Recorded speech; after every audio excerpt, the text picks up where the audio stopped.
Shalom, selamat pagi Bapak Ibu sekalian. Selamat datang di GPKDI Tabernakel Kasih. Mari kita menyatukan hati kita pagi ini. Kita mengundang kuasa Roh Kudus hadir di tempat ini bersama-sama dengan kita. Mari kita mau masuk gerbangnya dengan hati yang bersyukur. Kita mau puji Dia, kita mau angkat pujian ini.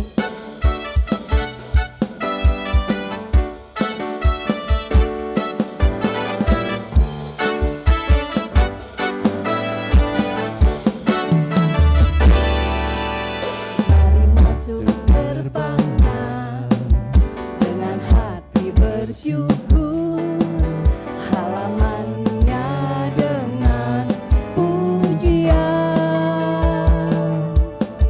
penuhi baitnya dengan nyanyian syukur, hadiratnya penuh sukacita. Mari masuk gerbangnya, mari masuk gerbangnya dengan hati bersyukur, halamannya dengan pujian, penuhi baitnya dengan nyanyian syukur, hadiratnya penuh sukacita.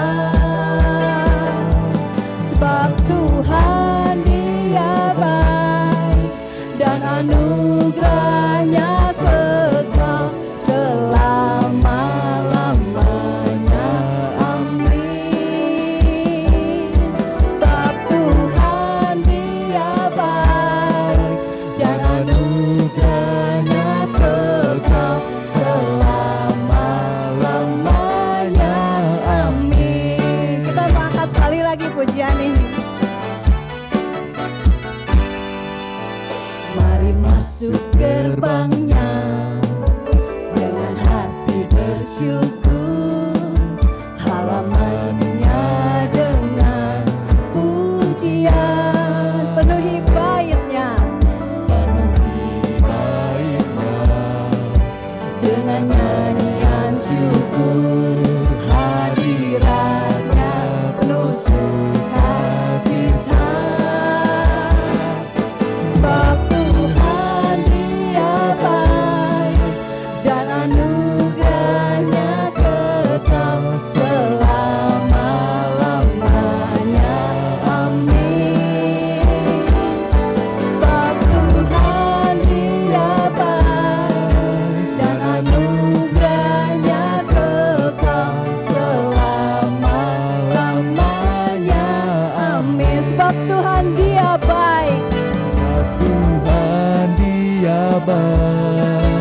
dan anugerahnya kekal selama-lamanya.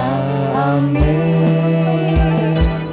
Sebab Tuhan Dia baik dan anugerahnya kekal selama-lamanya. Amin. For the Lord He is good. For the Lord He is good, and His mercy endureth forever and ever. Amen. Yes, Lord. For the Lord He is good, and His mercy endureth forever and ever. Amin. Mari kita bangkit berdiri deh biar lebih semangat ya.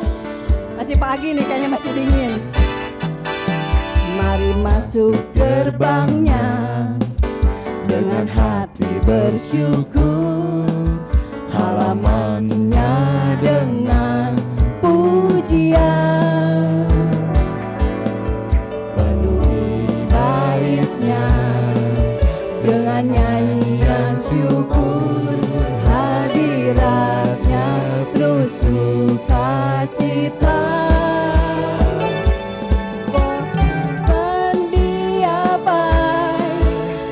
Anugerahnya kekal selama-lamanya.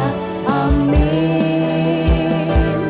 Sebab Tuhan Dia baik dan anugerahnya kekal selama-lamanya.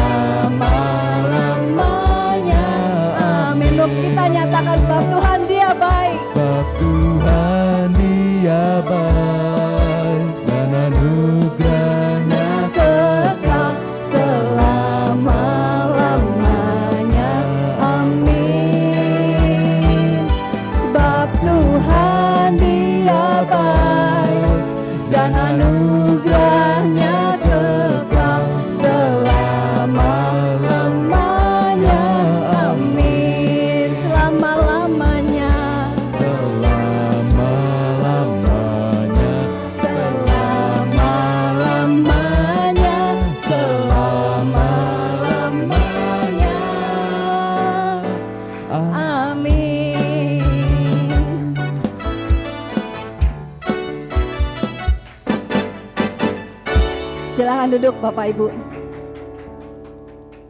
Pada pagi ini kita mau menyatakan hati. Kita mengundang hadirat Allah hadir di tempat ini. Kita mau menyatakan Tuhan, kami merindukan Tuhan untuk masuk dalam hadirat-Mu. Hadirat yang begitu kudus. Mari kita angkat pujian. Kita mau menyatakan kami rindu Tuhan. Kami menantikan Engkau ya Tuhan.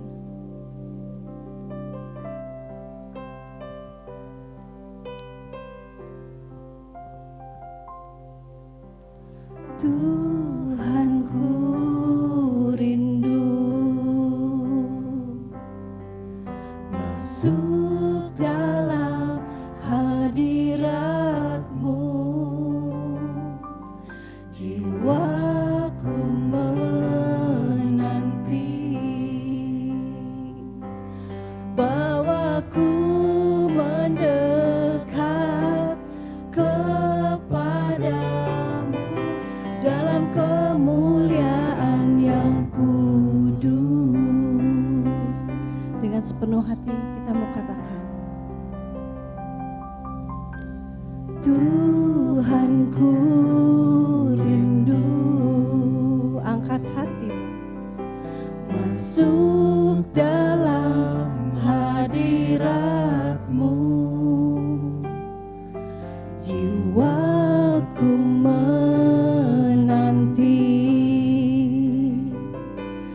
bawaku mendekat kepadamu dalam kemuliaan yang kudus.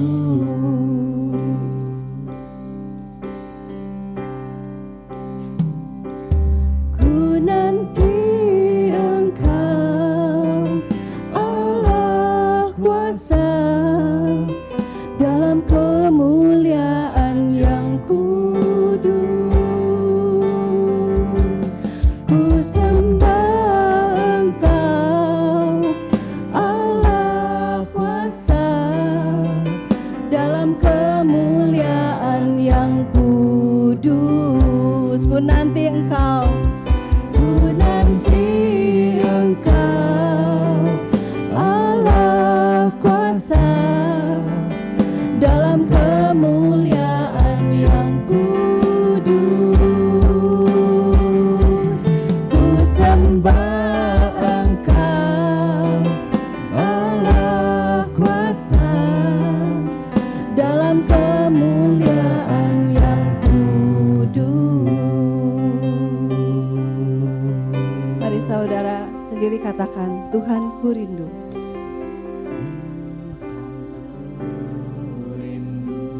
Nyatakan hatimu, Tuhan kami merindukan Engkau. Masuk dalam hadirat-Mu, jiwaku menantimu Tuhan. Jiwaku menanti,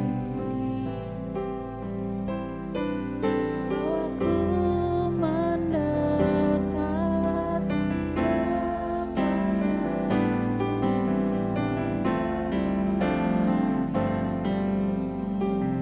Ku nanti Engkau Tuhan, ku nanti Engkau Allah kuasa dalam kemuliaan yang kudus. Ku sembah Engkau Allah kuasa dalam kemuliaan yang kudus. Mari Bapak Ibu bangkit berdiri. Engkau Allah kuasa dalam kemuliaan yang kudus. Ku sembah Engkau Allah kuasa dalam kemuliaan yang kudus. Ku nanti Engkau Tuhan, ku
Siapakah kami ini Tuhan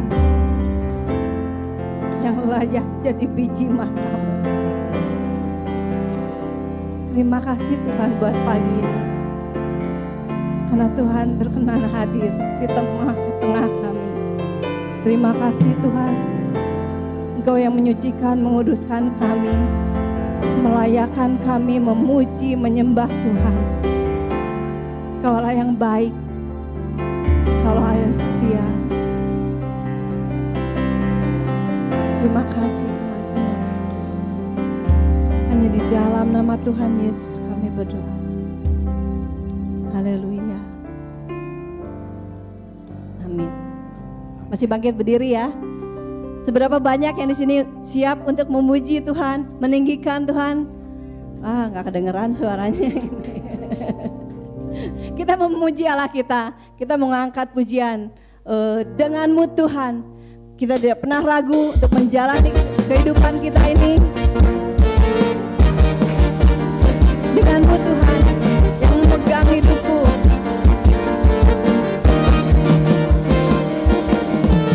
Tak pernah ku ragu akan kesetiaanmu. Kau pegang hidupku.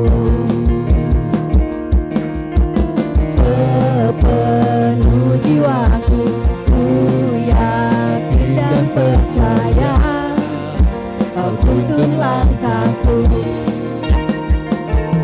Yesus Kaulah Raja dalam hidup, berkuasa berjaya untuk selamanya. Hanya Kau Tuhan, sumber kekuatan. Denganmu Tuhan,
Tuhan tercurah bagiku senantiasa. Denganmu Tuhan, bukan berjalan dari kemuliaan sampai kemuliaan. Hanya Kau Tuhan, sumber kekuatan, kuasa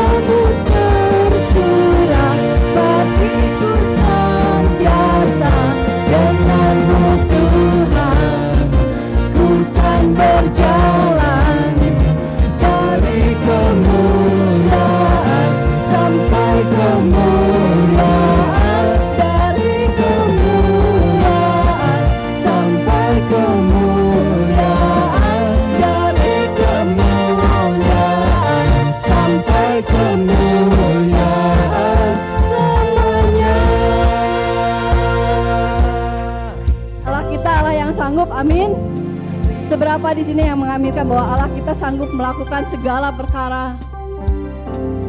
Yang angkat tangan itu Tuhan lihat tuh tangannya loh. Allah kita Allah yang sanggup melakukan segala perkara di kehidupan kita.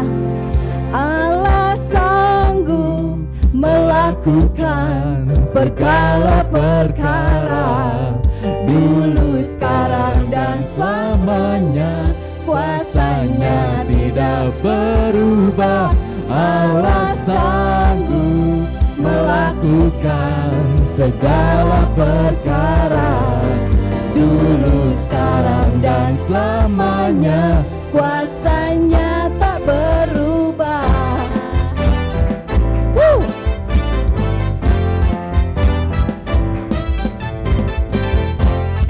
Kita mengangkat pujian ini ya, bahwa Allah sanggup melakukan perkara yang besar dalam hidupku. Apa yang tak pernah dilihat mata, yang tak pernah didengar telinga, yang tak pernah timbul di dalam hati, semua disediakannya bagi yang mengasihi Dia. Apa yang tak pernah, apa yang tak pernah dilihat mata,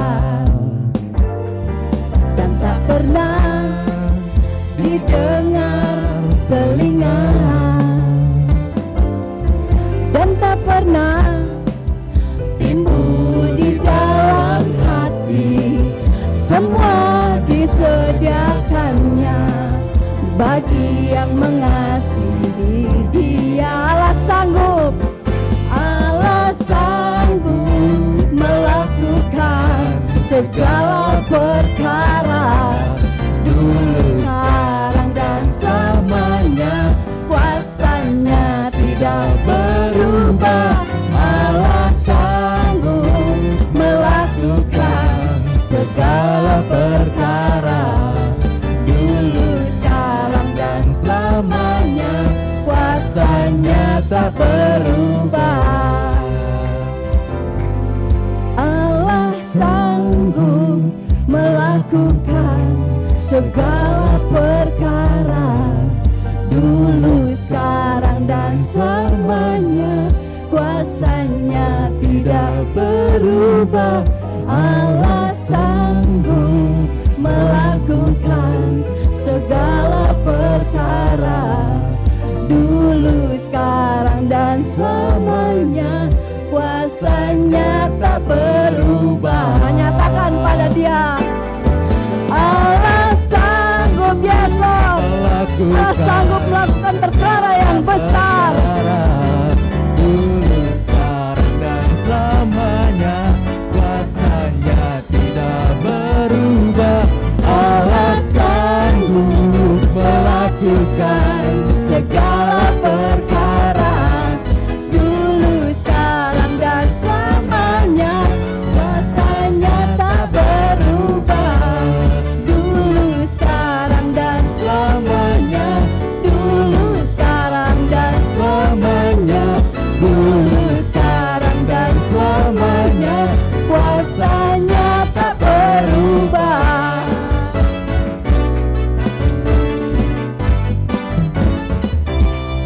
Yes, silakan duduk Bapak Ibu Saudara. Kita mempersiapkan hati kita untuk firman Tuhan.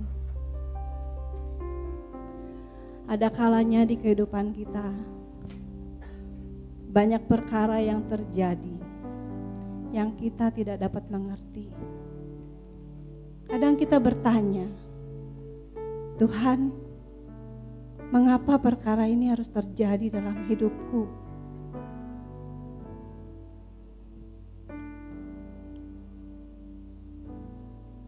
Bawa hidupmu pada Tuhan saat ini.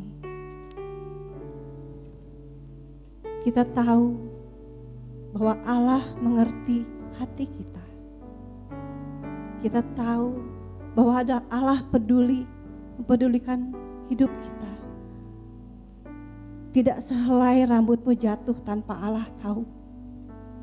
Kita tidak tahu rambut kita jatuh, tapi Allah tahu. Sebegitu istimewanya kita di mata Tuhan.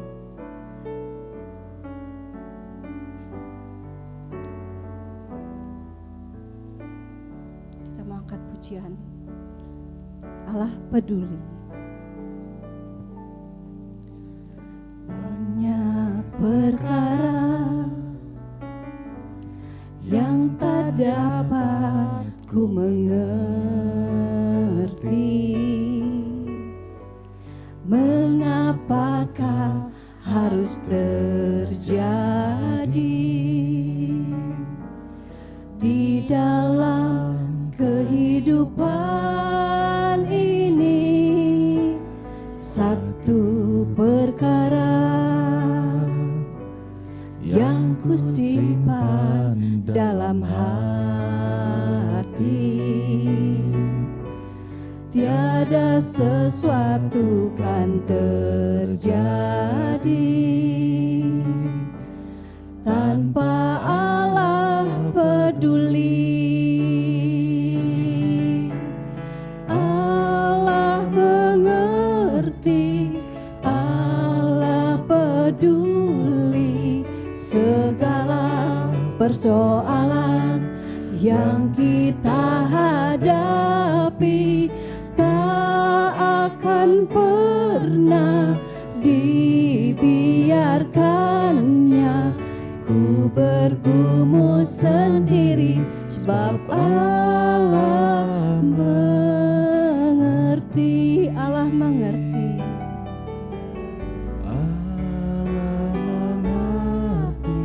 Allah mempedulikanmu. Allah memperhatikan air matamu. Bawa hatimu padanya.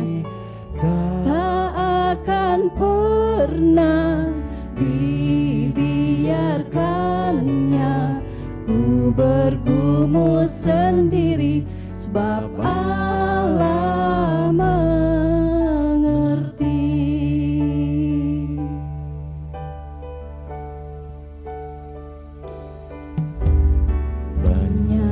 Perkara yang tak dapat ku mengerti. Mengapakah harus terjadi di dalam kehidupan ini? Satu perkara yang ku simpan dalam hati, tiada sesuatu kan terjadi tanpa Allah peduli.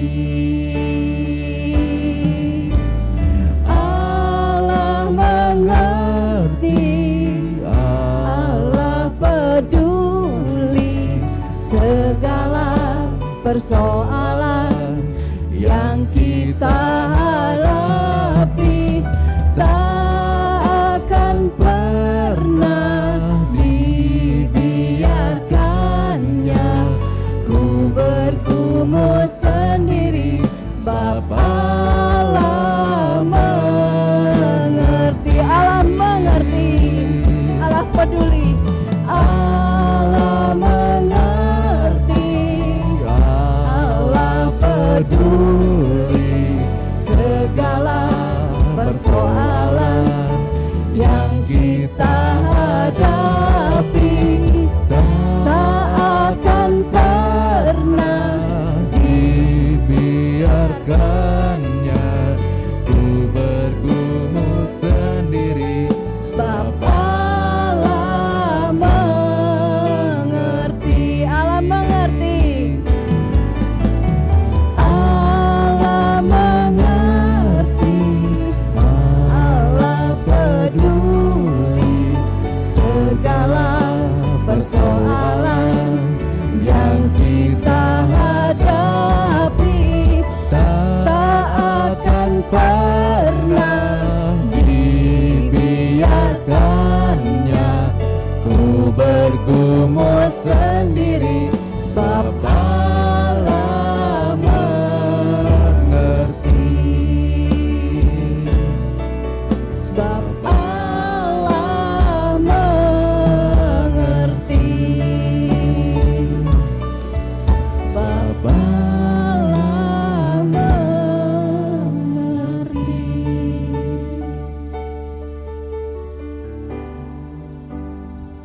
sujud di altarnya. Bawa hidupmu, ku bawa hidupku, ku terima anugerahnya. Dia ampuniku dan bebaskanku. Dia ubah hidupku, barui hatiku. Sesuatu terjadi saat datang di altarnya.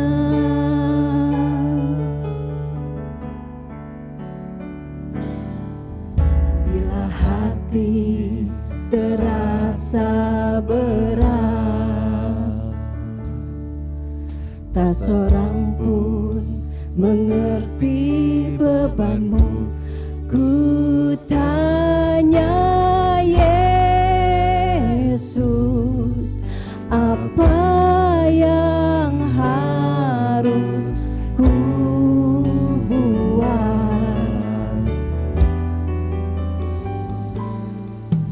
Dia berfirman, mari datanglah. Dia selalu pedulikan aku. Ku datang Yesus,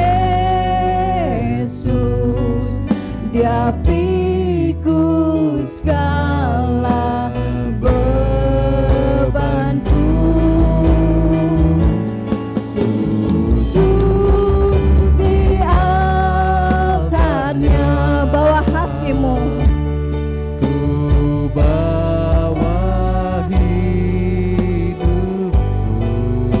anugerahnya. Ku terima anugerahnya. Dia ampuniku dan bebaskanku.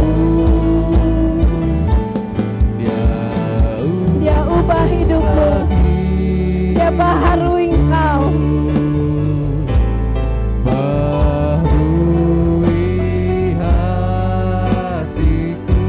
Pasti akan terjadi kalau engkau datang di altarnya. Mari kita bangkit berdiri. Saat datang di altar, Kami sujud di altar-Mu Allah, membawa hidup kami Tuhan. Sujud di altarnya. Ku bawa hidupku Tuhan. ku bawa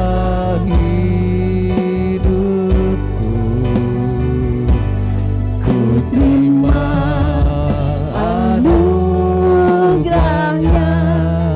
Dia ampuniku dan bebaskanku. Dia ubah hidupku,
baru daripada Tuhan. Sesuatu terjadi Saat datang di atas, sesuatu terjadi. Sesuatu Katakan sesuatu terjadi dengan iman. sesuatu Sekali lagi katakan sesuatu terjadi. sesuatu terjadi Saat datang di atasnya.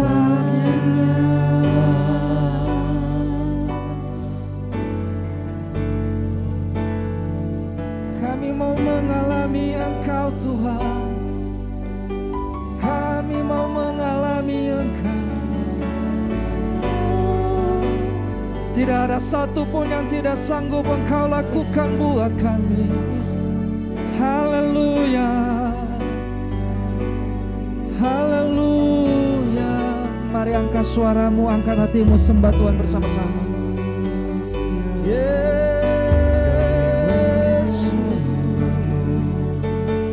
kuasa-Mu terlebih besar, kuasa-Mu terlebih besar. Yesus,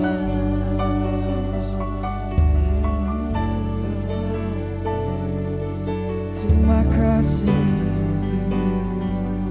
Haleluya, haleluya.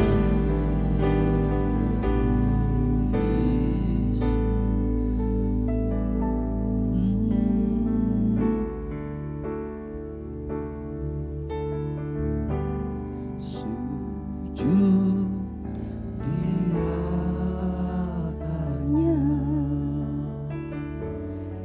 ku bawa hidupku, ku terima anugerahnya, Dia ampuniku dan bebaskanku. Dia ubah hidupku, baharui hatiku. Sesuatu terjadi saat datang di altarnya. Ini yang kami mau katakan pagi hari ini dengan iman bahwa ketika kami sujud di altar Tuhan, ketika kami membawa seluruh hidup kami, dan kami percaya kami akan menerima sesuatu yang baru daripada Tuhan pagi hari ini. Tuhan jamah setiap kami, ubahkan hidup kami, nyatakan kuasa-Mu lewat firman Tuhan yang kami akan dengarkan pagi hari ini. Dan biar setiap kami yang menerima kebenaran firman Tuhan ini mengalami Tuhan secara pribadi, dan ketika kami keluar nanti dari ruangan ini, kami memperoleh sesuatu yang baru daripada Tuhan. Bapa, urapi hamba-Mu secara khusus, Bapak Pendeta Dr. Domingus, yang akan menyampaikan isi hati Tuhan bagi kami semua. Dan biarlah pewahyuan daripada Tuhan turun atas hamba-Mu, sehingga setiap kata, setiap kalimat, setiap ucapan yang disampaikan oleh hamba-Mu memberkati, mengubahkan dan menjadi rema dalam seluruh kehidupan kami. Bapa, kami siap dengarkan firman Tuhan di dalam nama Tuhan Yesus Kristus. Haleluya. Amin. Amin. Silakan duduk Bapak dan Ibu.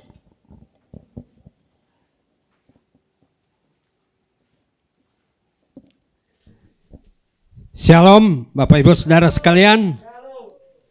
Puji Tuhan.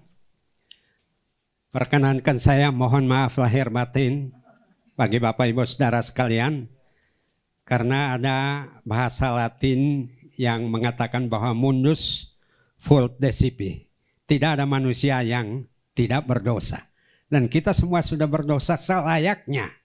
Tuhan Yesus mengatakan satu hari itu paling tidak 7 kali. Kita mohon maaf, mengampuni orang lain yang bersalah kepada kita, bukan hanya setahun sekali. Mari Bapak Ibu kita akan melihat satu sisi dari kebangkitan Tuhan, yaitu kebangkitannya memulihkan dan membaharui kita. Kita akan melandasi firman Tuhan ini dari 1 Korintus 15 ayatnya yang pertama sampai dengan ayatnya yang ke-11.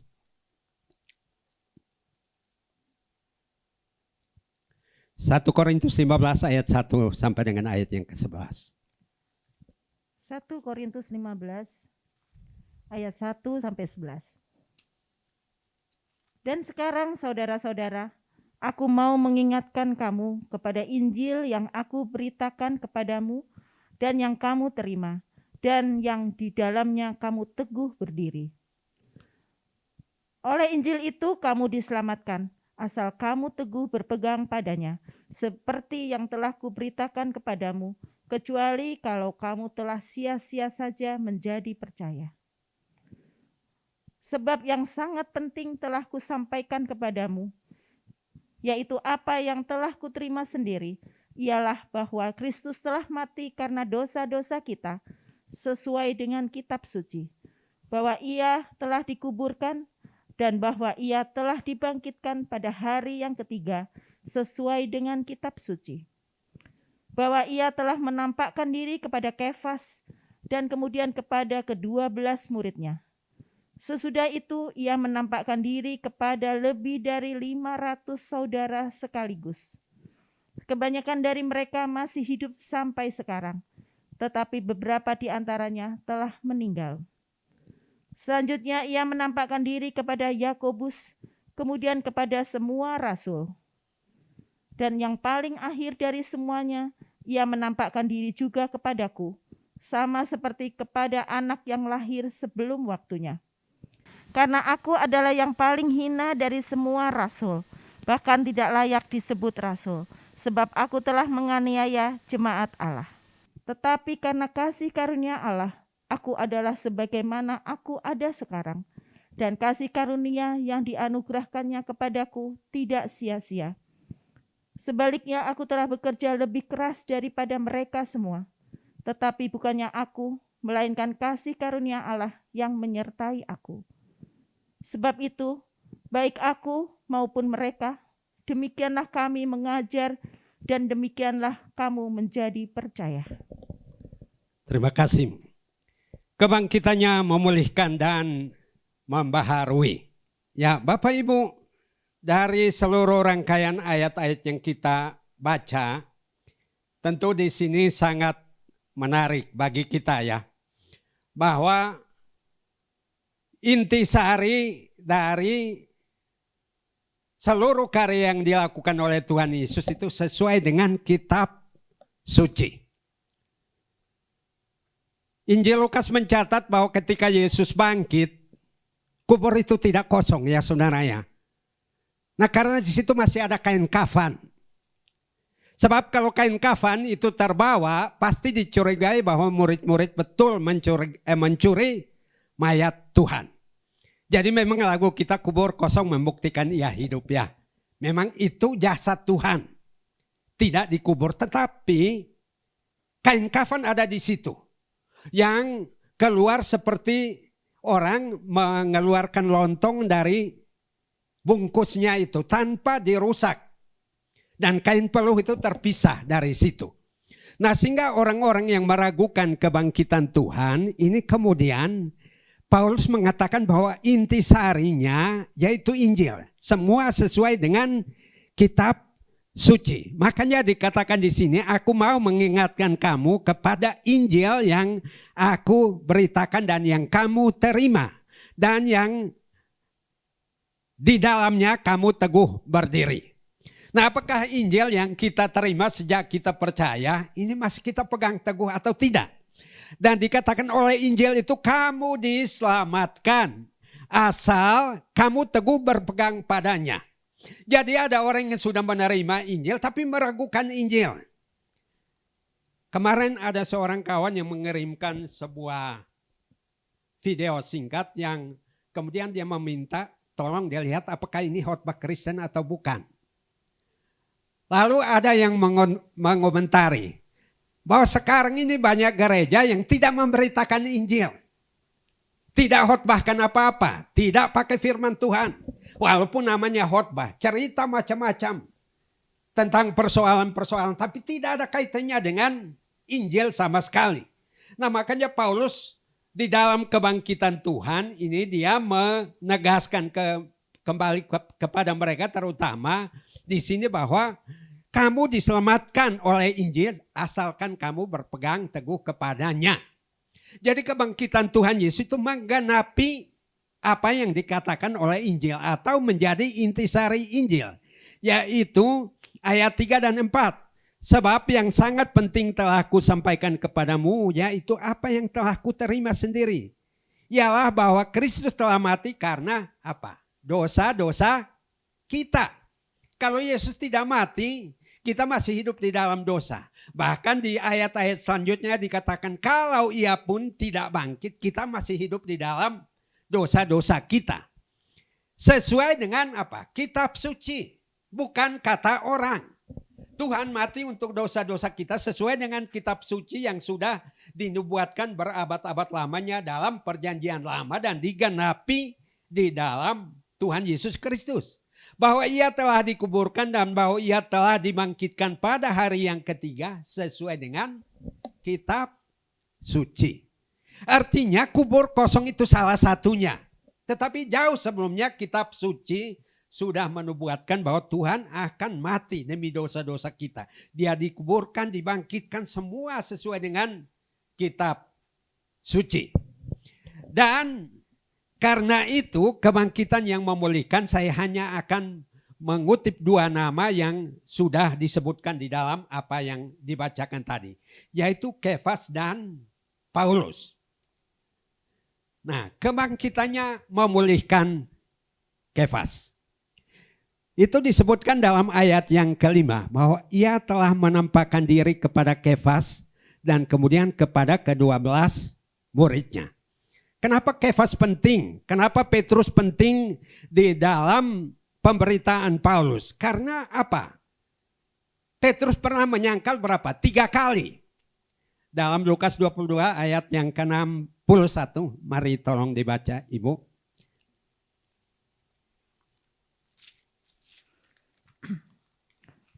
Lukas 22 ayat 61.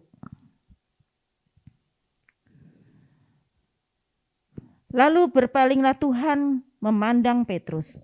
Maka teringatlah Petrus bahwa Tuhan telah berkata kepadanya, sebelum ayam berkokok pada hari ini, engkau telah 3 kali menyangkal aku. Kebangkitannya memulihkan Kefas. Karena apa? Dia orang yang menyangkal Tuhan 3 kali. Dia orang yang mungkin dianggap gagal. Nah, sehingga di sini pemulihan yang Tuhan kerjakan itu karena apa? Bukan kegagalannya yang diperhitungkan. Bukan kegagalan Petrus. 3 kali menyangkal Tuhan itu yang diperhitungkan. Tetapi pengakuannya tuntas. Jadi kalau kita hanya mengatakan Yesus itu sekedar seorang tokoh yang baik. Sekedar adalah figur yang kita kagumi. Sebenarnya kita belum tuntas. Nah, Petrus dikatakan bahwa 3 kali dituduh engkau adalah bagian dari orang itu oleh seorang pembantu perempuan dan 2 orang yang lainnya menurut Injil Lukas. Dan saat itu memang situasi sangat genting saudaranya. Tidak seperti situasi normal. Karena Tuhan Yesus diadili di istana Kayafas. Itu satu istana yang dirancang sedemikian rupa sehingga orang yang diadili itu dimasukkan ke dalam lubang. Lubang itu hanya ukuran badan manusia. Dan itu tiap kali diadili itu ditarik pakai tali naik ke atas. Setelah diadili dimasukin lagi. Dan bukan hanya itu saja, dia ditampar, diludahi, ditinju, diolok-olok macam-macam. Dan Petrus sangat ngeri melihat situasi itu. Sehingga walaupun dia mengatakan bahwa dia tidak akan menyangkal Tuhan akan mati bagi Tuhan. Tetapi situasi itu mengubah segalanya. Tapi bukan karena kegagalannya itu. Tetapi pengakuannya. Pengakuannya di mana? Mari kita lihat Matius 16 ayat 16 sampai 19. Dua situasi yang sangat berbeda.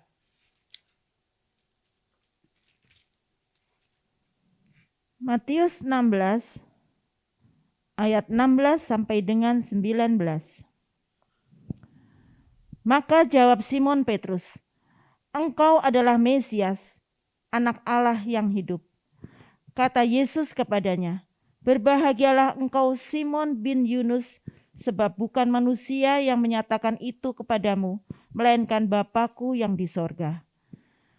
Dan aku pun berkata kepadamu, engkau adalah Petrus, dan di atas batu karang ini aku akan mendirikan jemaatku, dan alam maut tidak akan menguasainya. Kepadamu akan kuberikan kunci kerajaan sorga. Apa yang kau ikat di dunia ini akan terikat di sorga, dan apa yang kau lepaskan di dunia ini akan terlepas di sorga." Nah, perhatikan baik-baik bahwa pengakuan Petrus sangat berbeda dengan murid yang lain.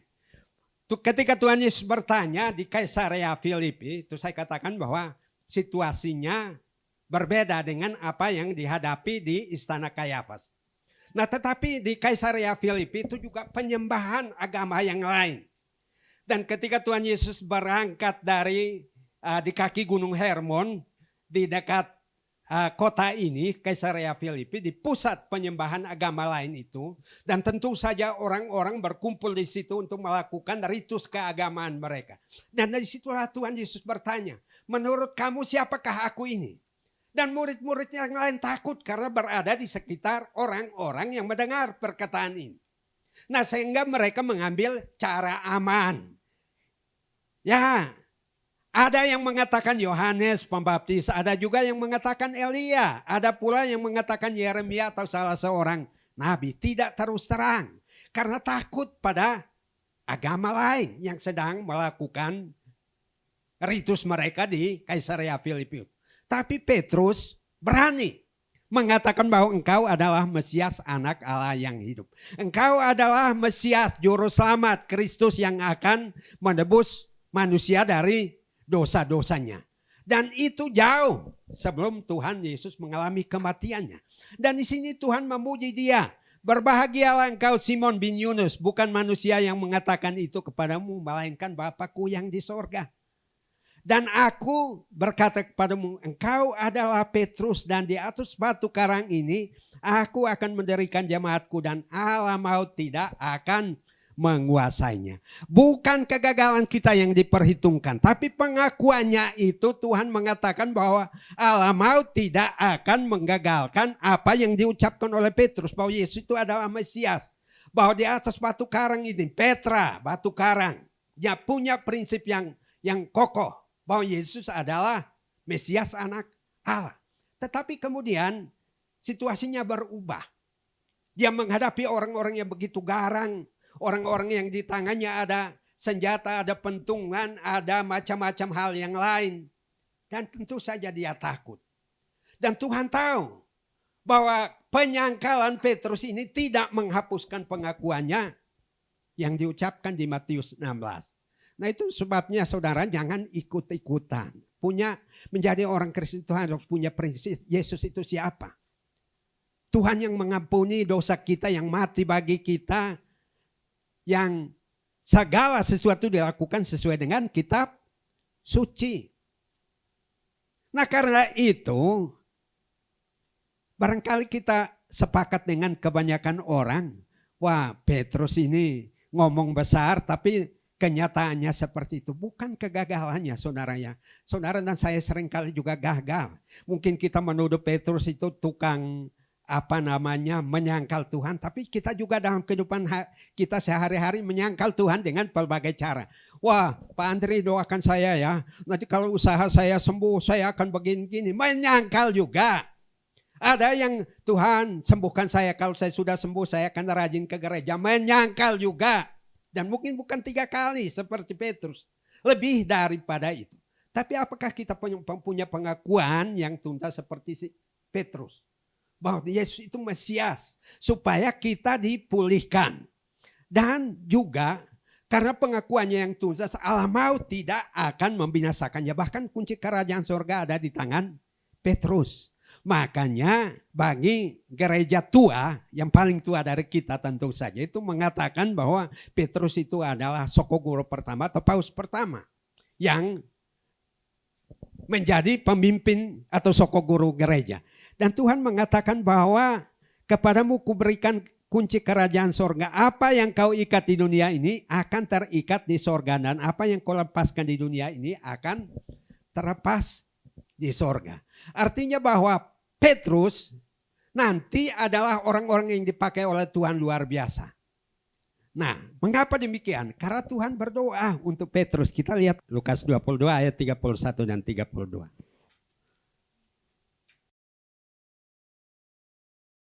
Lukas 22 ayat 31 dan 32.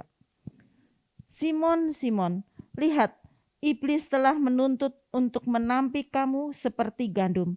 Tetapi aku telah berdoa untuk engkau, supaya imanmu jangan gugur. Dan engkau, jikalau engkau sudah insaf, kuatkanlah saudara-saudaramu.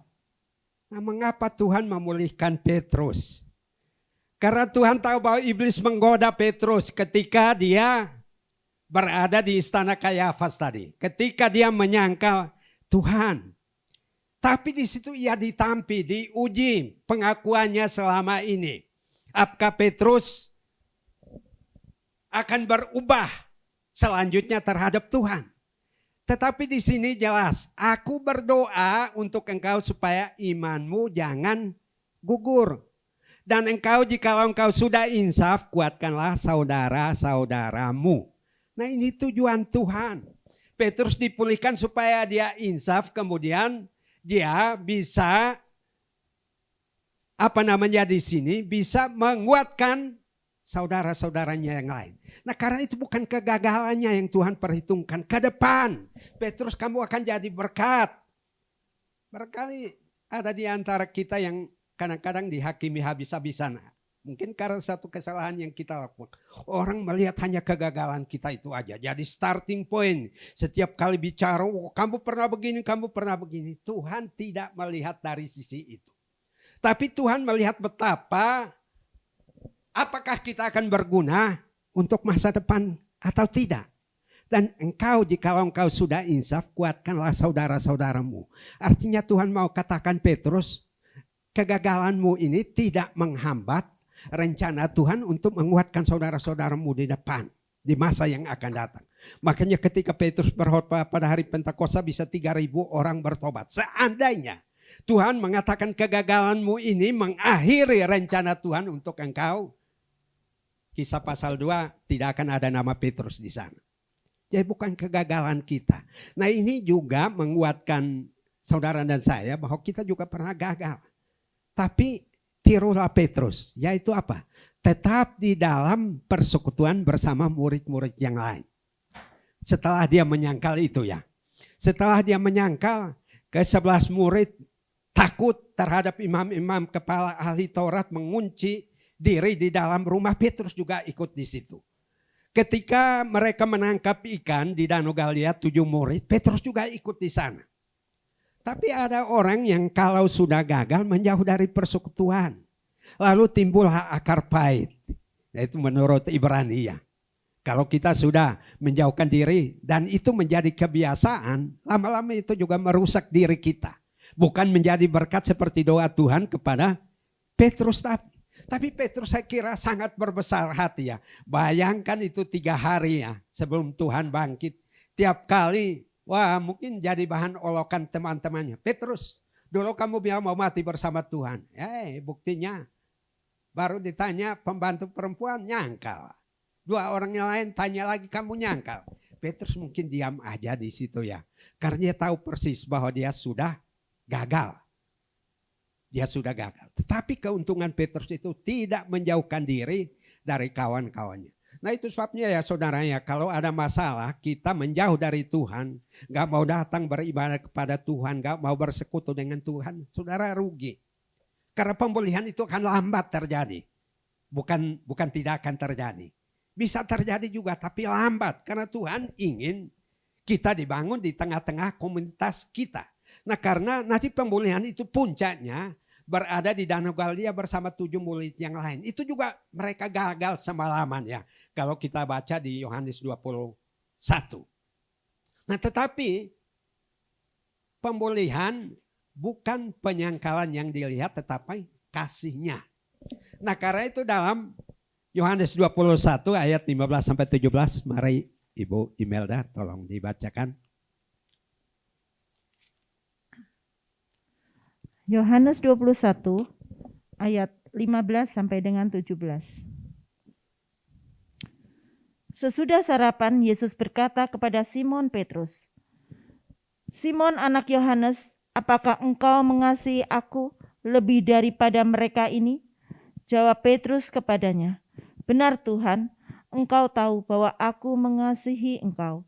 Kata Yesus kepadanya, "Gembalakanlah domba-dombaku." Kata Yesus pula kepadanya untuk kedua kalinya, "Simon anak Yohanes, apakah engkau mengasihi aku?"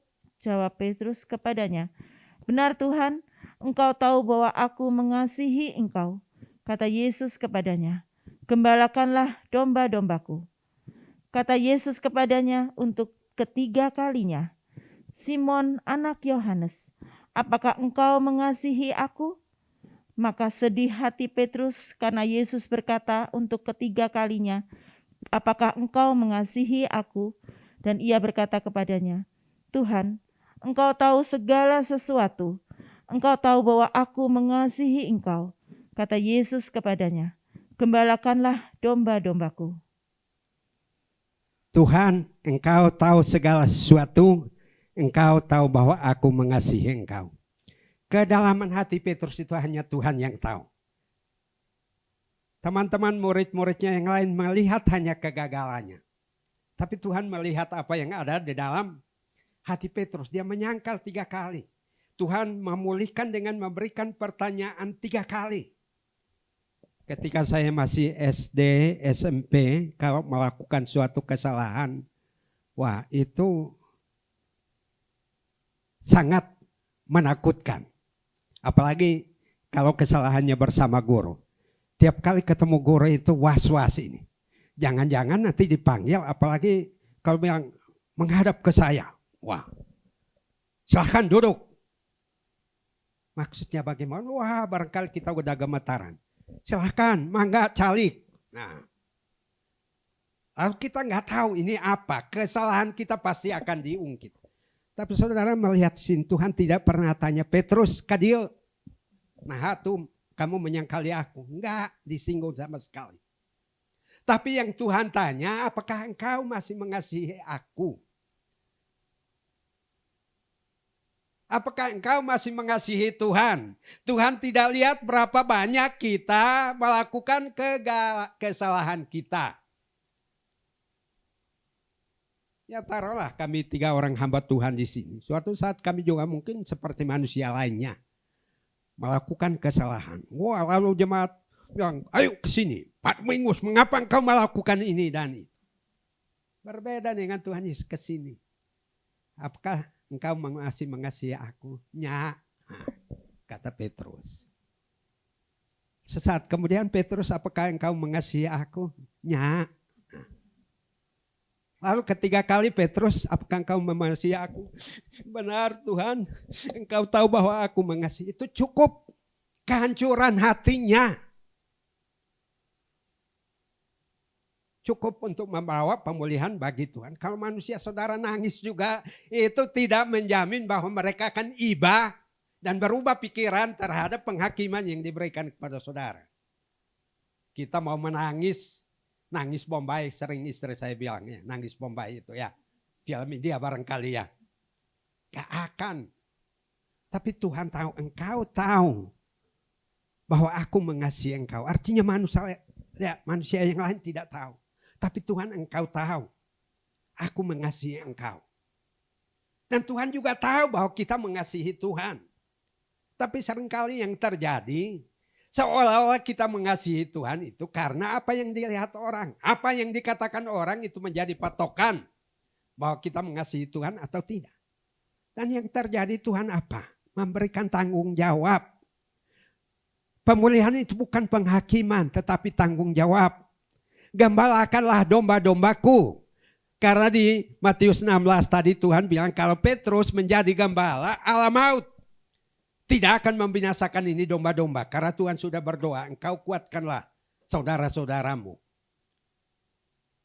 Tuhan tahu.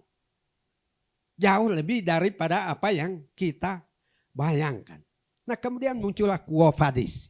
Ini satu istilah Latin. Mau kemana? Katanya Petrus kemudian di akhir hidupnya itu ditangkap dan dipenjarakan di Roma. Dan suatu saat dia punya kesempatan melarikan diri dari penjara itu. Begitu dia keluar dari penjara, dia dapat penglihatan. Berpapasan dengan Tuhan. Lalu kaget Petrus. Tuhan mau kemana? Quo vadis Tuhan. Lalu Tuhan bilang, aku mau kembali lagi supaya mati buat kamu. Wah Petrus sadar ini. Bahwa saya diberi tanggung jawab untuk menggembalakan domba-domba. Bukan melarikan diri. Dan kemudian dia kembali. Kembali kepada orang-orang Romawi silahkan.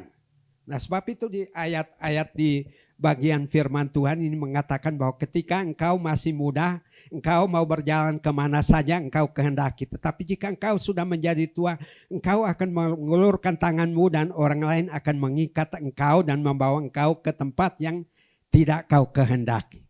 Tetapi ada saatnya kita harus bergantung pada Tuhan. Jadi pemulihan itu bukan penghakiman. Kalau manusia pemulihan itu harus ngaku dulu. Ya, ngaku dulu, wah barangkali teken di atas meterai sekian lembar, ini kesalahan saya 1, 2, 3 tanda tangan di atas meterai, sodorkan. Tuhan tidak begitu. Pemulihan terjadi oleh karena apa? Belajar dari Petrus ini, bahwa penyangkalannya itu tidak membatalkan rencana Tuhan bagi dia. Lalu yang kedua, bahwa dia tetap ada di dalam persekutuan. Bagaimanapun di gereja kita banyak orang yang gak suka dengan kita. Atau kita juga gak suka dengan orang lain. Tapi itu tidak menjadi alasan untuk tidak datang kepada Tuhan. Yang tadi saya katakan mungkin ketemu orang-orang macam Thomas. Ya, Thomas itu kan sangat rasional ini. Wah kamu mulut besar begini begitulah. Nah tapi di mana mereka mengunci diri di situ Petrus ada. Di mana mereka melakukan kegiatan yang lain Petrus ada. Dan seandainya Petrus tidak ikut 7 murid mungkin perkataan Tuhan ini tidak akan terjadi. Tapi karena dia berada bersama 7 murid dalam kegagalan mereka. Nah kemudian Tuhan berbicara secara pribadi dengan Petrus lepas dari 153 ekor ikan besar-besar yang mereka dapat. Tuhan bicara pribadi dengan Petrus. Apakah friend, sahabat? Karena Tuhan dalam sapaan ketika apakah sahabat engkau masih mengasihi aku sebagai sahabatmu? Lalu Petrus bilang ya engkau tahu hatiku seperti apa. Nah itu hati Tuhan akan sangat sedih seandainya Tuhan bisa sedih ya. Akan sangat sedih kalau kita sudah gagal kita menjauh lagi daripadanya. Kita tidak lagi mau bersekutu. Kita keep distance katanya bahasa kerennya. Menjaga jarak dengan Tuhan. Wah jauh-jauhan ini. Nah apalagi pengaruh COVID ya jaga jarak. Akhirnya jaga jarak berkelanjutan. Kubur kosong membuktikan dia hidup. Ternyata gereja kosong membuktikan ya apa ya nggak tahu ya. Ya kan itu kebalikannya. Kubur kosong membuktikan ia hidup. Kalau gereja kosong membuktikan bagaimana? Nah jawabannya ada pada saudara dan saya. Nah yang berikut. Tokoh yang berikutnya ya itu kebangkitannya membaharui. Nah membaharui di sini siapa? Membaharui Saulus. Yang kemudian diganti namanya dengan Paulus. 1 Korintus 15 ayat yang ke-8. 1 Korintus 15 ayat 8. Dan yang paling akhir dari semuanya, ia menampakkan diri juga kepadaku, sama seperti kepada anak yang lahir sebelum waktunya. Saulus bukan 12 murid Tuhan. Tetapi Tuhan menampakkan diri kepadanya dalam perjalanan ke Damsyik. Dan perjalanannya itu untuk menyeret semua orang percaya untuk dihukum mati sama seperti yang dilakukan terhadap Stefanus. Tapi dalam perjalanan justru ia bertemu dengan Tuhan yang hidup. Kisah 9 ayat 3 sampai 6. Ibu. Kisah Para Rasul 9 ayat 3 sampai 6. Dalam perjalanannya ke Damsyik, ketika ia sudah dekat kota itu, tiba-tiba cahaya memancar dari langit mengelilingi dia. Ia rebah ke tanah dan kedengaranlah olehnya suatu suara yang berkata kepadanya, "Saulus, Saulus, mengapakah engkau menganiaya aku?" Jawab Saulus, "Siapakah engkau Tuhan?" Katanya, "Akulah Yesus yang kau aniaya itu. Tetapi bangunlah dan pergilah ke dalam kota. Di sana akan dikatakan kepadamu apa yang harus kau perbuat." Kebangkitannya membaharui Saulus atau Paulus. Nah, perjumpaan dengan Yesus. Paulus berjumpa dengan Tuhan di dalam perjalanan menuju ke Damsyik itu kira-kira tahun 34. Tuhan mati tahun 33 lebih 6 bulan. Kalau menurut catatannya. Nah, itu sebabnya Paulus bilang, aku seperti orang yang lahir prematur. Karena belum sempat belajar mengetahui Yesus yang sebenarnya seperti apa-apa, tiba-tiba dikasih tanggung jawab. Padahal kita tahu bahwa Paulus ini bukan orang baik. Di ayat yang ke-9, Bu, 1 Korintus 15 ayat 9, Paulus mengakui sendiri. Ayat yang ke-9, 1 Korintus 15. 1 Korintus 15 ayat 9. Karena aku adalah yang paling hina dari semua rasul, bahkan tidak layak disebut rasul, sebab aku telah menganiaya jemaat Allah. Ya, jadi aku tidak layak, sudah menganiaya orang-orang percaya. Dan Paulus merasa tidak pantas untuk melayani Tuhan. Tapi kebangkitan Tuhan Yesus yang hidup menampakkan diri kepadanya dan mempercayakan pelayanannya kepadanya. Jadi bukan kejahatannya yang dilihat, tetapi apa? Potensinya. Nah, kita lihat kisah 9 ayat 13 sampai 15. Apa respon Ananias ketika disuruh untuk pergi menumpangkan tangan kepada Saulus? Kisah 9 ayat 13 sampai 15. Kisah Para Rasul 9 ayat 13 sampai dengan 15. Jawab Ananias, "Tuhan, dari banyak orang telah kudengar tentang orang itu, betapa banyaknya kejahatan yang dilakukannya terhadap orang-orang kudus-Mu di Yerusalem. Dan ia datang kemari dengan kuasa penuh dari imam-imam kepala untuk menangkap semua orang yang memanggil nama-Mu. Tetapi firman Tuhan kepadanya, 'Pergilah, sebab orang ini adalah alat pilihan bagiku untuk memberitakan namaku kepada bangsa-bangsa lain serta raja-raja dan orang-orang Israel.'" Bukan kejahatan yang dilihat, tetapi potensinya. Tapi manusia selalu melihat. Katanya kalau kita melakukan satu kesalahan, semua orang tidak akan pernah melupakannya. Kita melakukan satu kebaikan, mungkin tidak ada orang yang mengingatnya. Itu manusia. Nah, makanya ketika Paulus sudah berjumpa dengan Tuhan dalam perjalanan ke Damsyik, matanya buta, tidak bisa melihat apa-apa. Ananias, seorang nabi yang diutus untuk menumpangkan tangan, apa katanya di sini?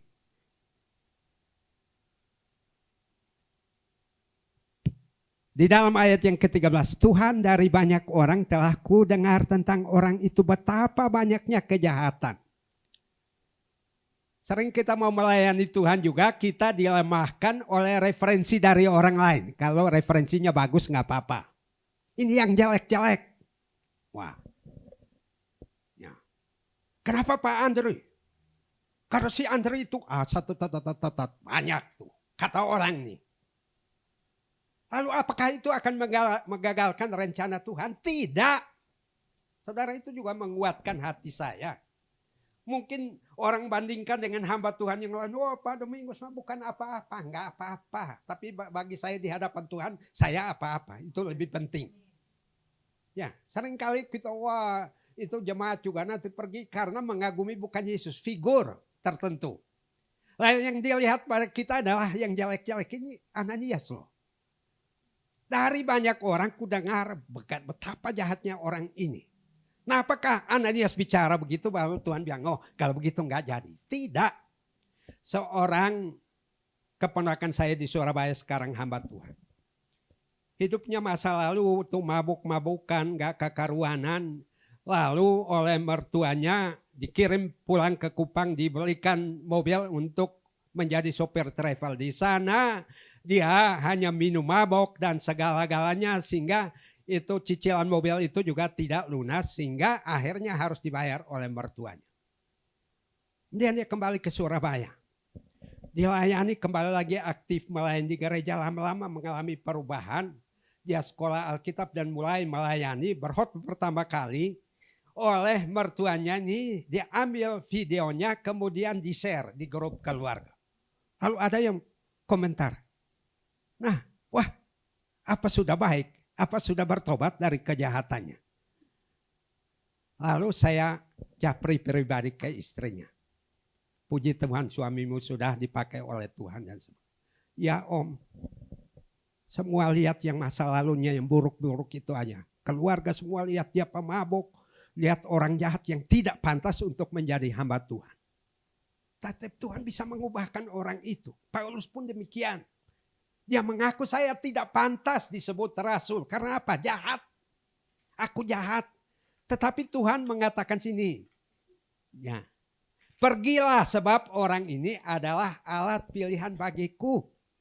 Tuhan memilih saya, memilih Pak Andre, memilih Pak Junius. Tidak harus disetujui oleh orang. Dikasih list. Setuju atau tidak? Setuju atau tidak? Tuhan melihat apakah dia ini alat yang berguna bagi Tuhan atau tidak. Seringkali manusia kalau boleh minta Tuhan batalkan firman-Nya, ya itu manusia maunya begitu. Batal Tuhan karena orang ini nggak pantas, nggak layak. Kebangkitannya membaharui Paulus. Pertobatannya sangat luar biasa, diubahkan. Ya, pergilah sebab orang ini adalah alat pilihanku untuk memberitakan namaku kepada bangsa-bangsa lain serta raja-raja dan orang-orang Israel. Dan Paulus ini beraninya luar biasa ya. Kalau dia penginjilan itu ya, bahkan mission trip itu berkali-kali, dicatat 3 kali, tapi menurut saya mungkin lebih dari itu ya. Itu menghadapi binatang buas katanya dipukul 40 kurang 1 pukulan, kadang-kadang kelaparan, karam kapal dan sebagainya. Tidak kapok-kapok orang ini karena dia alat yang berguna. Tuhan lihat potensinya bukan kegagalannya. Tapi manusia satu kesalahan saja kita buat raportnya merah. Berhenti kamu melayani Tuhan, gak pantas kamu. Tapi Tuhan mengatakan orang ini alat yang berguna bagiku. Nah tapi kita melihat kita berguna atau tidak. Nah sehingga kemudian Paulus melanjutkan di dalam 1 Korintus 15 ayat 9-10. 1 Korintus 15 ayat 9 dan 10. Karena aku adalah yang paling hina dari semua rasul, bahkan tidak layak disebut rasul, sebab aku telah menganiaya jemaat Allah.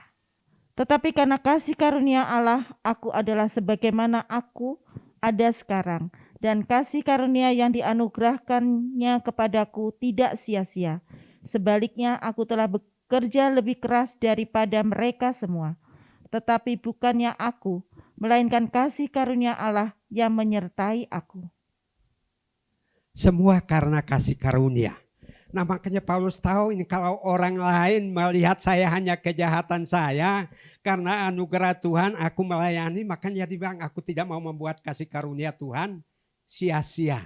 Tapi seringkali ini apa yang dikerjakan Tuhan disia-siakan oleh karena apa kata orang. Kata manusia, kita dicaplah tidak pantas, tidak qualified lah ketika saudara mungkin mau memuji Tuhan di sini, wah nggak pantas, suaranya false, Padahal hati saudara tulus dibanding orang yang suaranya bagus tetapi hatinya tidak tulus. Bagus mana? Harusnya bagus dan hati tulus ya. Tapi kalau kita tulus belum mencapai standar yang menurut manusia, Tuhan punya cara untuk membentuk kita. Dan Paulus ini dibentuk kalau saudara baca di Galatia 14 tahun kemudian. Baru dia sungguh-sungguh menjadi rasul. Karena ditolak, orang takut dengan masa lalunya. 3 tahun dia ke negeri Arab, ke Damsyik, balik lagi ke Yerusalem. Gak mau terima kecuali Yakobus katanya. Dan dia menumpang di rumah Kefas. Kefas yang tadi juga dibaharui oleh Tuhan, Petrus itu ya. Tapi yang lain gak mau. Nah kemudian oleh Barnabas dibawa lagi. 10 tahun pergi ke tempat keliharan. 14 tahun kemudian balik. Dia melayani Tuhan. Itu pun tidak semua orang percaya bahwa dia sudah berubah. Nah, artinya perubahan kita sejalan dengan apa yang Tuhan kerjakan di dalam diri kita. Ujiannya ujian waktu. Saudara baru melayani 1-2 tahun ada tantangan kaburnya. Lalu kita mengatakan, oh bukan panggilan Tuhan saya di situ. Tuhan belum selesai. Masih dalam proses. Bukan kejahatan yang dilihat tetapi potensi. Dibaharui oleh karena kasih karunia. Orang hina menjadi mulia. Orang yang tidak pantas sekarang menjadi penyambung lidah Tuhan. Dan rencana Tuhan tidak pernah gagal ya. Untuk saudara dan saya. Sekarang mungkin kita tidak tahu. Itu orang mengatakan Paulus gagal. Petrus gagal. Bagi Tuhan tidak. Ini satu proses menuju tingkatan yang lebih tinggi lagi. Tetapi step itu harus dilewati. Ya, step itu harus dilewati. Nah karena itu saudara yang dikasihi Tuhan. Firman Tuhan mengingatkan kita juga. Oh, kalau kita tidak setia, Tuhan tetap setia. Petrus tidak setia, Tuhan tetap setia. Lalu ketika Petrus di puncak kegagalannya, Tuhan yang setia itu datang memulihkannya. Paulus juga demikian. Ketika ditolak semua orang, Tuhan bilang dia alat yang berguna untukmu. Tuhan melihat apa yang ia lakukan sesuai dengan rencana dan dia tidak akan pernah gagal. Dan pemulihan ini kemudian membawa kemenangan. Ini 1 Korintus 15 dikatakan bahwa semua sudah tunduk di bawah kaki Yesus. Dan yang paling akhir dikalahkan adalah maut, yaitu dosa, kuasa iblis yang akan membawa kita ke dalam kematian kekal. Tapi di ayat 54 sampai 58 sebagai bagian akhir dari firman Tuhan hari ini. 1 Korintus 15 ayat 54 sampai 58. 1 Korintus 15 ayat 54 sampai dengan 58. Dan sesudah yang dapat binasa ini mengenakan yang tidak dapat binasa, dan yang dapat mati ini mengenakan yang tidak dapat mati, maka akan genaplah firman Tuhan yang tertulis. Maut telah ditelan dalam kemenangan. Hai maut, di manakah kemenanganmu? Hai maut, di manakah sengatmu? Sengat maut ialah dosa dan kuasa dosa ialah hukum Taurat. Tetapi syukur kepada Allah yang telah memberikan kepada kita kemenangan oleh Yesus Kristus Tuhan kita. Karena itu, saudara-saudaraku yang kekasih, berdirilah teguh, jangan goyah, dan giatlah selalu dalam pekerjaan Tuhan. Sebab kamu tahu bahwa dalam persekutuan dengan Tuhan, jerih payahmu tidak sia-sia. Kebangkitan Tuhan membawa pemulihan atas kegagalan kita.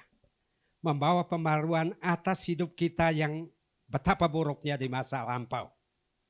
Perjumpaan kita dengan kebangkitan atau Tuhan yang bangkit itu membawa pembaruan. Dan pembaruan dari apa? Kehidupan lama yang buruk sama seperti Paulus. Penganiaya jemaat sekarang menjadi pelayan jemaat. Penyangkal Tuhan sekarang menjadi apa? Orang yang mengakui Tuhan. Kemenangan oleh Kristus yang bangkit membawa perubahan radikal. Jangan sampai Tuhan udah bangkit, ya gereja kosong karena Tuhan bangkit ya saudara ya. Makanya dibilang giatlah selalu dalam pekerjaan Tuhan. Ya, kalau kita setia dalam perkara kecil dipercayakan perkara yang besar. Mulai dari titik yang kecil menuju puncak yang tinggi. Giatlah selalu dalam pekerjaan Tuhan. Sebab apa? Maut telah dikalahkan dan Tuhan memberikan pada kita apa? Kemenangan. Menang melawan diri kita sendiri. Menang melawan apa kata orang tentang kita. Menang atas trauma kegagalan kita sendiri. Menang atas macam-macam yang dikatakan orang tentang kita. Harus survive, harus tangguh. Di atas batu karang ini harus tangguh seperti Petrus. Bukan berarti bahwa kita mengabaikan bahwa kita tidak pernah melakukan kesalahan. Pernah. Tapi mungkin pengakuan kita tidak cukup untuk meyakinkan orang. Tapi satu pengakuan kita saja meyakinkan Tuhan. Itu jauh lebih hebat. Daripada beribu-ribu kata yang belum tentu meyakinkan orang. Nah itu Paulus tadi mengatakan supaya apa? Kasih karunia ini tidak menjadi sia-sia. Karena anugerah Tuhan. Kalau kita bisa melayani Tuhan.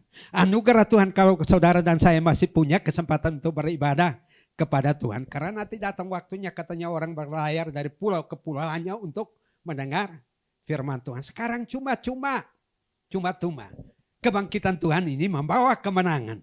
Melayani Tuhan itu tidak pernah sia-sia dikatakan di sini. Sebab kamu tahu dalam persekutuanmu dengan Tuhan jeripayamu tidak sia-sia. Ada amin? Ada amin saudara? Soal diperbarui apa enggak? Mau dipulihkan? Ya, puji Tuhan karena Tuhan adalah pemenang bagi kita. Amin.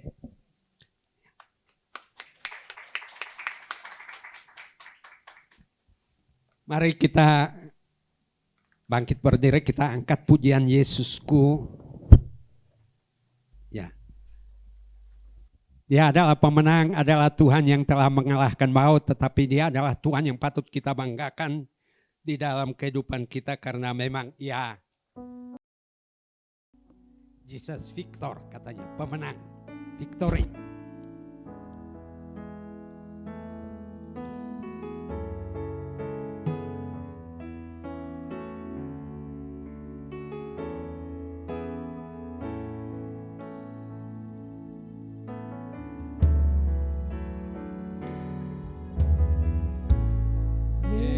Yesusku, tiada yang seperti Engkau. Setiap hari ku memuji keajaiban kasih-Mu. Penghibur pelindung,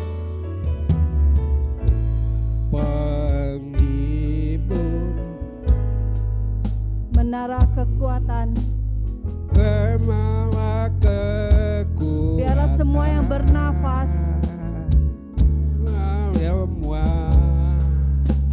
yang tak berhenti menyembah-Mu. tak berhenti menyembah Dia. Nyanyi dan bersorak. Nyanyi dan bersoraklah bagi Dia.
barangkali kami selama ini gagal mewujudkan apa yang kami inginkan bagi kemuliaan nama-Mu.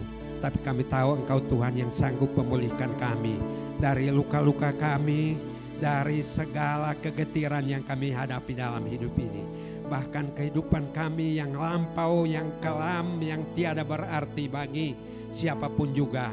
Engkau melihatnya dan Engkau mau kami menjadi alat-Mu yang berguna bagi kemuliaan-Mu Tuhan. Kami percaya Engkau yang bangkit, Engkau yang sudah memulihkan dan membaharui Petrus dan Paulus. Engkau juga sanggup melakukannya bagi jemaat-Mu di tempat ini. Terima kasih Tuhan, bersampaikan firman-Mu dalam hati kami karena kami berdoa di dalam nama Tuhan Yesus Kristus, Tuhan yang sudah bangkit. Haleluya. Amin. Silakan duduk Bapak Ibu Saudara.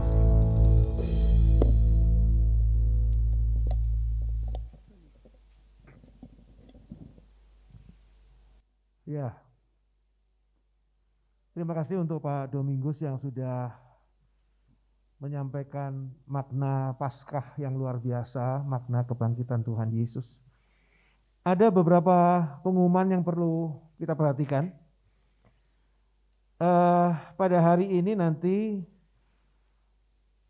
pada malam hari, sore ke malam hari, ada acara The Lantern melalui Zoom, yaitu sebuah acaranya Let's Discuss Where is God When It Hurts, akan dibawakan oleh Pak Junius melalui Zoom jam 7 malam.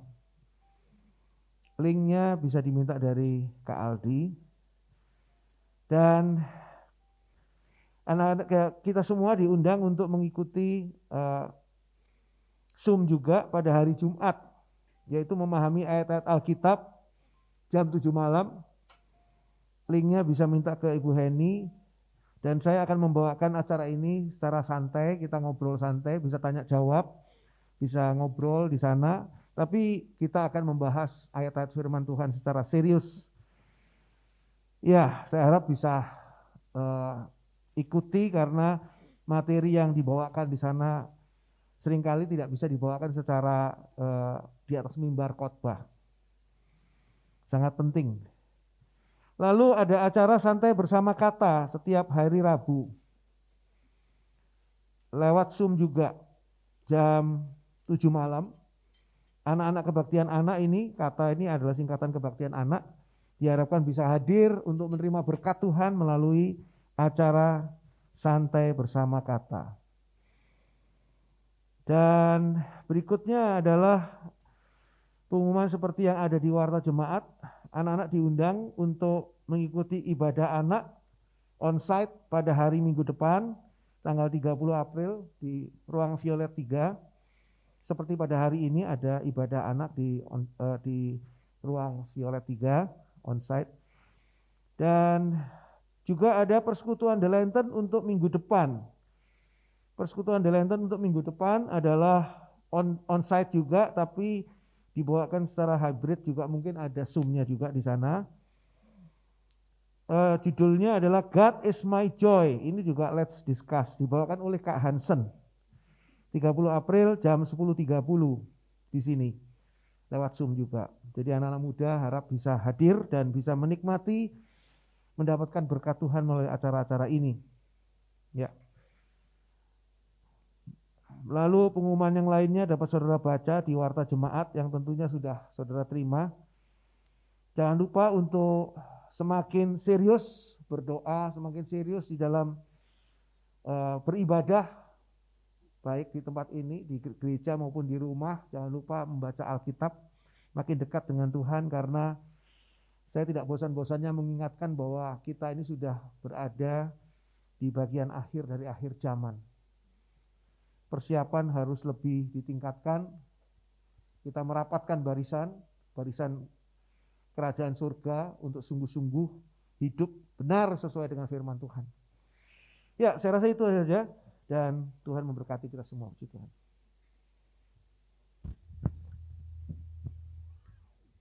Sebelum persembahan diedarkan untuk pekerjaan Tuhan di tempat ini, saya mau cerita sedikit tentang pelayanan hari ini. Mungkin saudara-saudara nggak pernah ngelihat saya jadi WL ya selama di gereja ini. Ada yang pernah lihat? Kecuali mungkin di acara pemuda fellowship dulu pernah sama David bareng. Itu udah lama banget kayaknya David ya. Udah beberapa tahun yang lalu. Saya nggak tahu nih siapa yang menjadwalkan saya sampai menggantikan WL yang harusnya bertugas hari ini. Hari ini harusnya siapa yang tugas? Pak Jun? Nggak ada. Ya tadinya tuh Sufi kalau nggak salah. Sufi sedang pergi berlibur. Sebenarnya ada WL-WL yang lain dan mereka semua berhalangan gitu. Tuhan pilih saya untuk menjadi WL hari ini di tempat ini. Dan setelah saya menjadi WL tuh tiba-tiba WL-WL yang lain ada gitu loh. Saya juga nggak ngerti kenapa ini. Tapi ada satu kesaksian yang Tuhan berikan kemarin.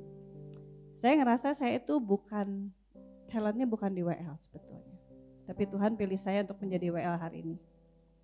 Dengan secara tidak sengaja ada satu status WhatsApp. Nggak nyambung sih sebetulnya karena saya bikin dessert, bikin cake gitu ya. Saya post di status WhatsApp. Tiba-tiba ada satu orang yang chat saya di WhatsApp. Dan orang ini tuh tidak pernah chat saya di WhatsApp. Biasanya teman saya ini kontak saya di Facebook, cuman saya hi aja gitu. Orang ini siapa tahu nggak? Orang ini adalah coach guru les saya 20 tahun yang lalu. Kebayang ya? Mami mungkin tahu Rea. Halo Mbak juga mungkin nonton. Dia malaikat yang Tuhan kirim untuk membekali saya, menyiapkan pelayanan saya hari ini. Tuhan itu so detail. Dia tahu apa yang kita perlu.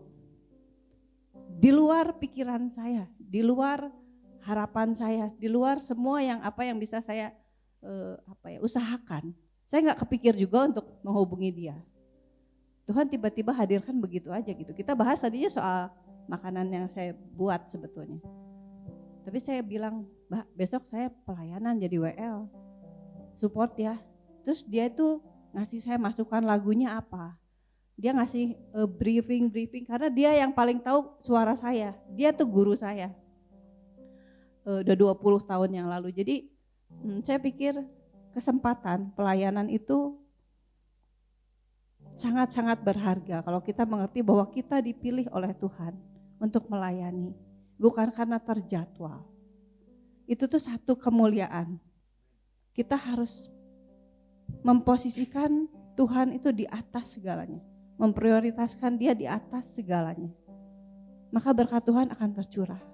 Saya merasakan kerja Tuhan yang luar biasa di hidup saya.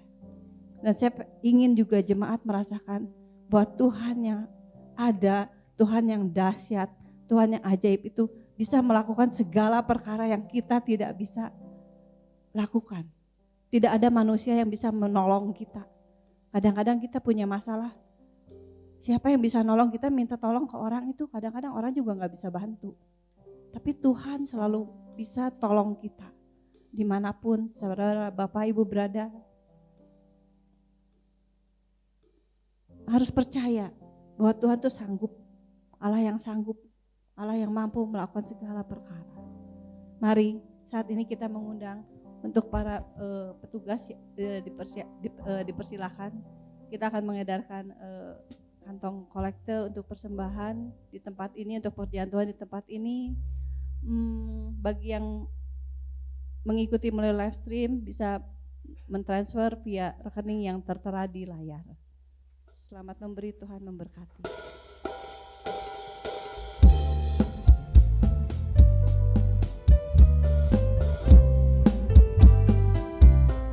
Ku tetap cinta, ku tetap cinta, walau badai datang menerpa, ku tetap cinta, ku tetap setia.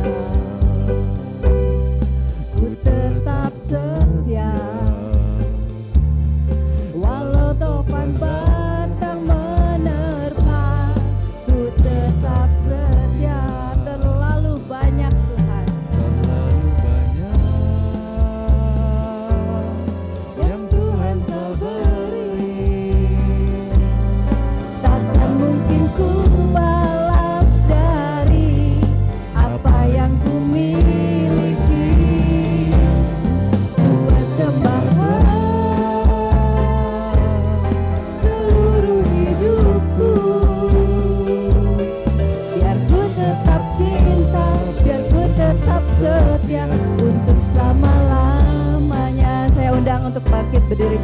Terlalu banyak yang Tuhan telah beri, takkan mungkin ku balas dari apa yang ku miliki. Ku persembahkan seluruh hidupku, dan ku tetap cinta, ku tetap setia untuk selama-lamanya. Ku tetap cinta, ku tetap cinta. Jadikan komitmen lagu ini. ku tetap cinta. Walau badai datang menerpa, ku tetap cinta, tetap setia, ku tetap setia. Walau topan datang menerpa, ku tetap setia. Terlalu banyak yang Tuhan telah beri, takkan mungkin ku balas dari apa yang ku miliki. Ku persembahkan seluruh hidupku, dan ku tetap cinta, biar ku tetap setia untuk selama-lamanya. Dan ku tetap cinta, biar ku tetap setia untuk selama-lamanya.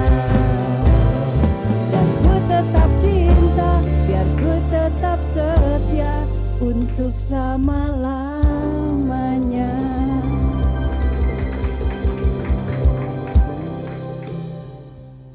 Bapa di dalam surga,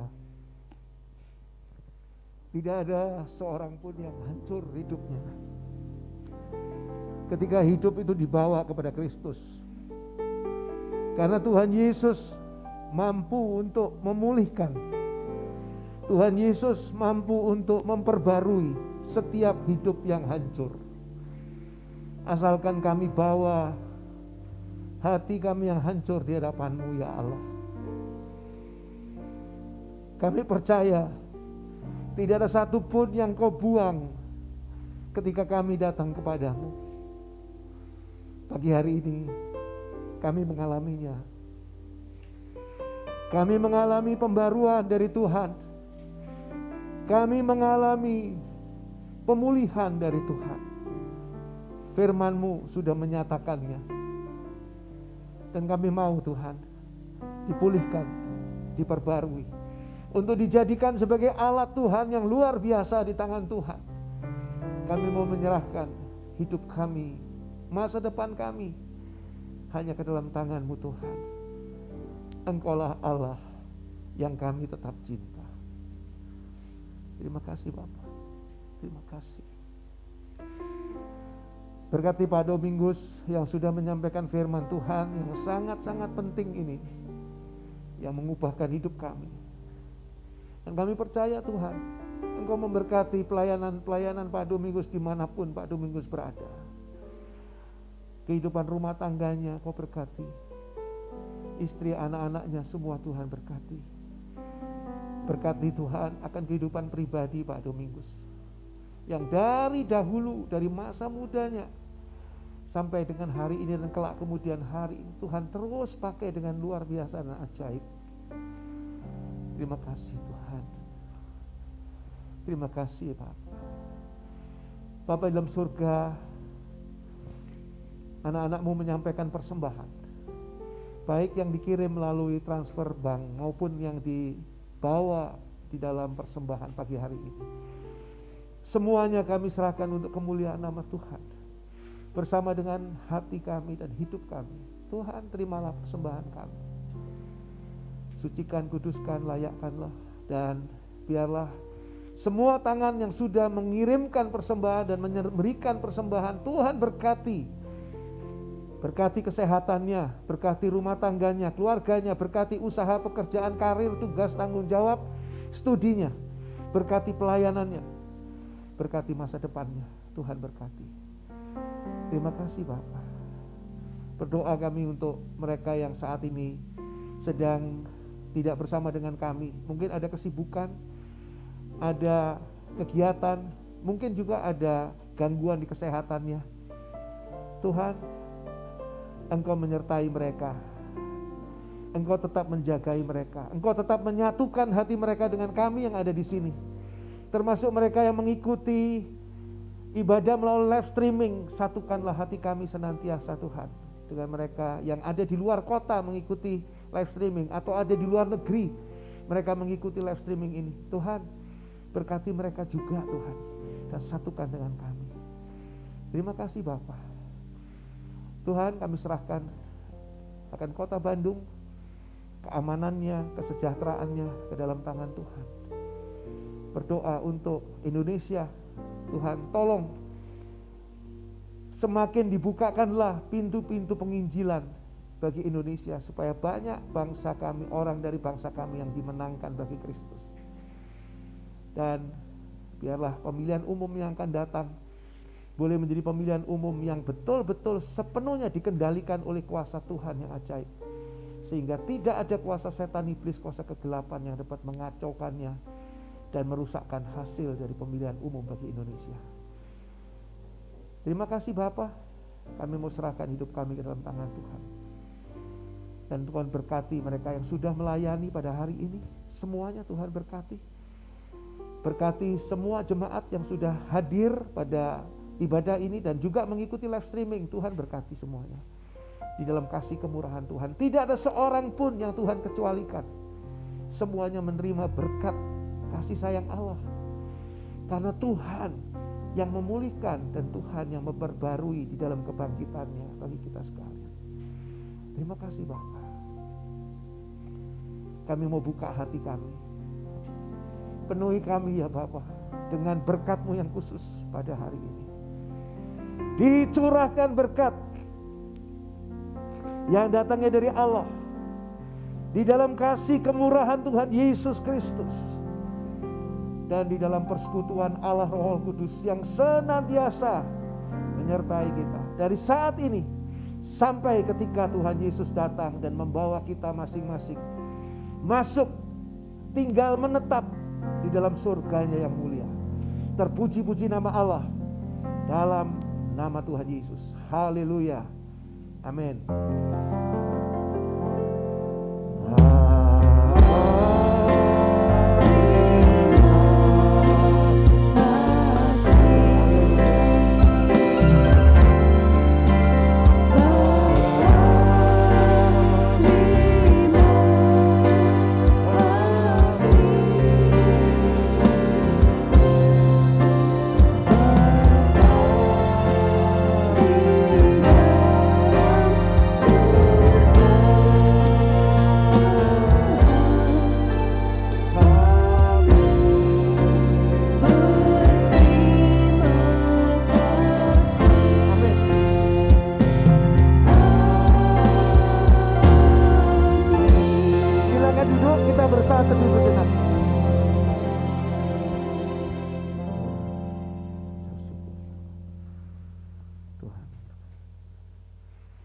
Selamat pagi, Tuhan memberkati kita semua, puji Tuhan.